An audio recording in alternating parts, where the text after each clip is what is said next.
Un assassinat dans les hautes sphères du pouvoir russe? Depuis une vingtaine de jours maintenant, les troupes russes progressent en Ukraine après un assaut commandité par Vladimir Poutine depuis la Russie qui a violé le droit international en décrétant une invasion du pays. Une guerre qui a déjà fait de nombreux morts, mais aussi, près de 3 millions de réfugiés tandis que les bombes pleuvent sur plusieurs villes, comme Mariupol ou encore la capitale Kyiv. Toutefois, si tous les regards sont tournés vers le pays de Volodymyr Zelensky, plusieurs spécialistes s'interrogent sur l'état de santé mentale de Vladimir Poutine. Il a un problème psychologique, assure le psychanalyste Pascal Neveu sur le plateau de Touche pas à mon poste.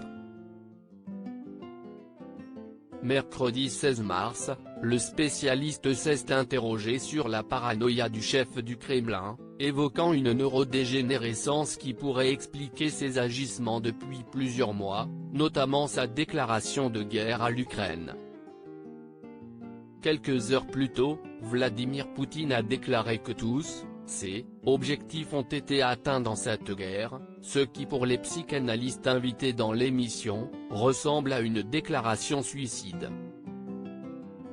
Il est en train de se suicider, parce qu'il sait, quoi qu'il en soit, que les oligarques vont l'assassiner, si est une question de jours ou de semaines, a affirmé Pascal Neveu.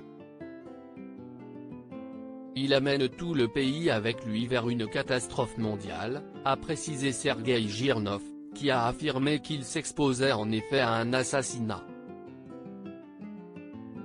Les employés de Tchernobyl sont retenus en otage. Ancien espion du KGB, Sergueï Girnov a précisé qu'un général, la façon la plus répandue de déloger un dictateur qui reste trop longtemps au pouvoir si est un putsch ou une révolution. Pendant ce temps, la guerre en Ukraine elle progresse, tandis qu'un journaliste franco-irlandais a été tué, et qu'un témoignage sur les employés de la centrale nucléaire de Tchernobyl, retenus en otage par les Russes depuis plusieurs semaines, a été dévoilé. Loading Widget.